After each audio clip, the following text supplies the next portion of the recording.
Fala, meu povo! Então, estamos aqui mais uma vez no canal do professor Clebinho e trazendo um assunto extremamente importante da história do Brasil. Na minha visão, é o momento mais tenso de toda a nossa trajetória enquanto país, é o que chamamos de regência. Um período ali de cerca de 9 anos, que está entre o primeiro reinado, que terminou com Dom Pedro I abandonando o Brasil, indo embora disputar o trono de Portugal para sua filha, e o segundo reinado, que foi liderado por Dom Pedro II, porém, quando Dom Pedro I foi embora, ele era um jovem, uma criança de apenas 5 anos.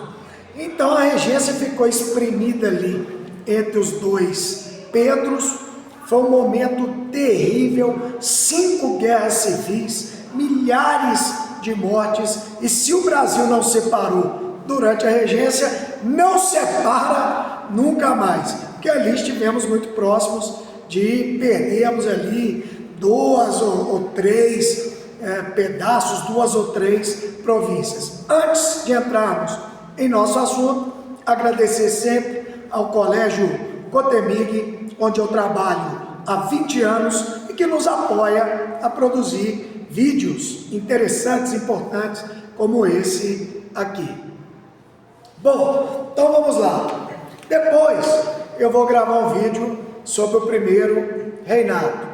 Mas o primeiro reinado foi uma confusão danada, um tumulto. Dom Pedro I fez um péssimo papel enquanto o nosso primeiro imperador, foi embora, foi disputar o trono de Portugal e deixou aqui como herdeiro o seu filho de apenas 5 aninhos. Pela legislação da época, nós teríamos que esperar ele fazer 18 anos para virar o imperador do Brasil.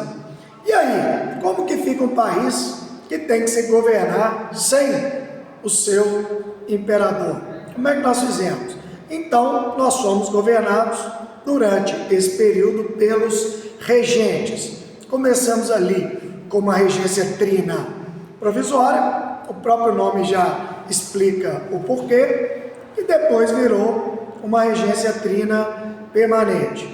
E depois 2 regências unas, a do Feijó e outra de Pedro de Araújo. O que acontecia com o Brasil nessa época? O Brasil era um jovem país, nossa independência veio em 1822 e a regência tem início em 1831. Então nós não tínhamos nem 10 anos de Brasil. Então era um país pobre, miserável, era um país desigual. Vocês vão ver nesses 2 vídeos que eu vou gravar que a pobreza, a desigualdade, a injustiça social, ela foi mola propulsora de alguns desses 5 conflitos que o Brasil teve.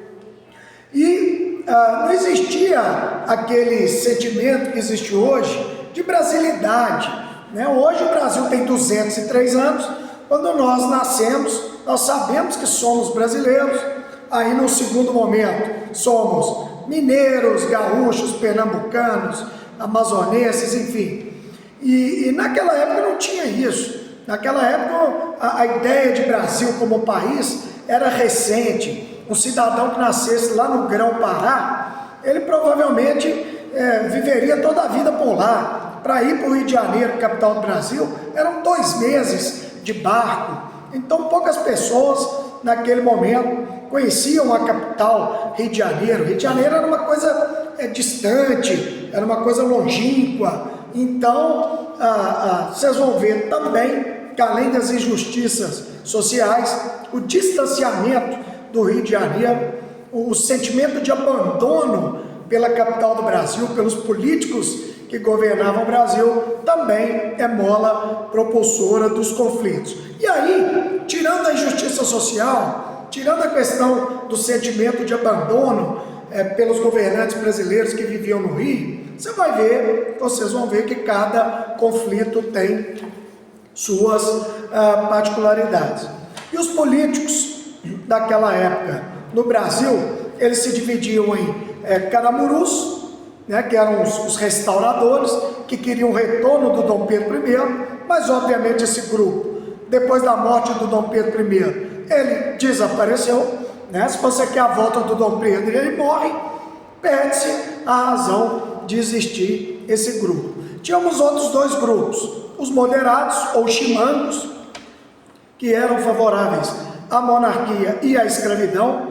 Depois, durante o segundo reinado, eles deram origem ao Partido Conservador, e os exaltados, que eram mais liberais e defendiam a autonomia das províncias, e depois do Segundo Império eles viram o Partido Liberal. Então eles escolhem os regentes, e aí tem um momento chave, que é o Ato Adicional de 1834. Qual que era a ideia do Ato Adicional?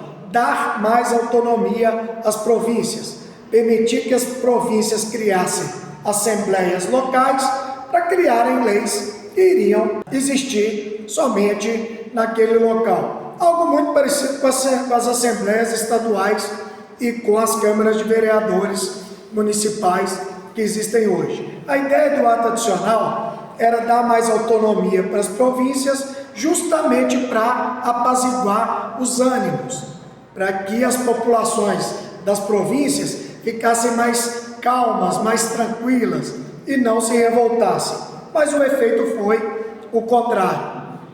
O ato adicional, na verdade, ele estimulou o poder das elites locais, o poder das províncias, e mostrou que o governo central do Rio de Janeiro estava enfraquecido. Então o ato adicional, que era para apaziguar, ele colocou mais fogo nessa fogueira aí, ou colocou mais lenha nessa fogueira aí. E aí foram 5 guerras que o Brasil viveu nesse período. Nesse vídeo eu vou contar 2 delas. A primeira, ela é bem interessante e ela se chama Revolta dos Malês. Salvador era uma cidade com a quantidade enorme de escravos e ex-escravos. Alguns desses escravos e ex-escravos, eles eram muçulmanos, eles eram chamados de imalês na língua africana. E aí eles ficaram conhecidos aqui como malês. E aí eles organizaram um levante que tinha como objetivo tomar Salvador. A partir de Salvador, eles irem para o recôncavo baiano, irem nas fazendas, libertando escravos a cada fazenda que eles fossem, e libertassem mais escravos, o movimento ficaria mais forte. E a ideia era criar um Estado que fosse islâmico no Brasil.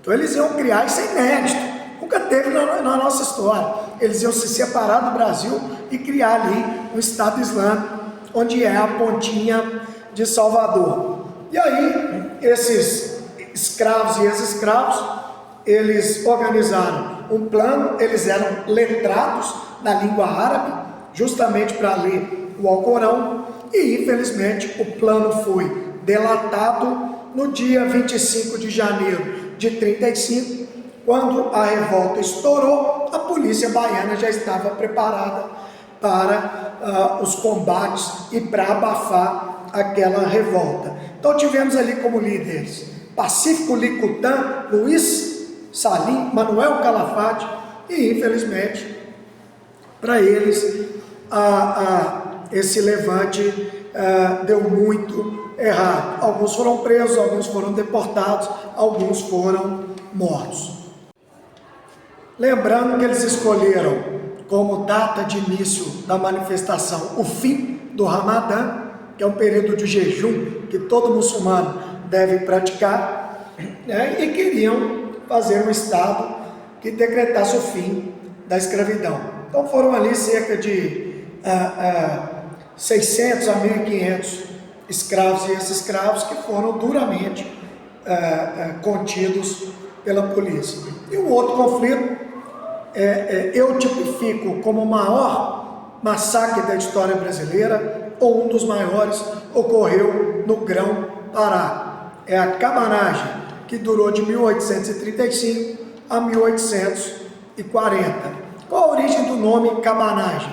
Essa revolta, ela veio dos ribeirinhos, da população mais pobre, esquecida, veio das injustiças sociais, de um povo que se sentia abandonado pelas elites locais e principalmente pela capital, Rio de Janeiro, e eles viviam em cabanas de palafitas. Daí o nome deles, cabanos, e o nome da revolta cabanagem. E aí eles se levantam com o apoio da população mais pobre, aderem a eles classe média altas e classe média, eles tomam o poder em Belém, né, na liderança ali, depois do Eduardo Angelim. E o que acontece? Como era um grupo muito heterogêneo, ao mesmo tempo que você tinha classe média alta, você tinha uma população mais pobre, o movimento meio que se perdeu ali nos objetivos. Ao tomarem Belém e matarem o governador da província, o Rio de Janeiro enviou tropas e massacrou o movimento. Morreram de 30 a 40 mil pessoas, cerca de 30 a 40% da população da província naquele momento. Eu tipifico, ao lado de Canudos, os dois maiores massacres da história brasileira. No próximo vídeo, iremos falar de mais 3 eventos, guerras civis da história do Brasil, todos eles dentro da regência. Fica com Deus todo mundo, abraço do Clebinho.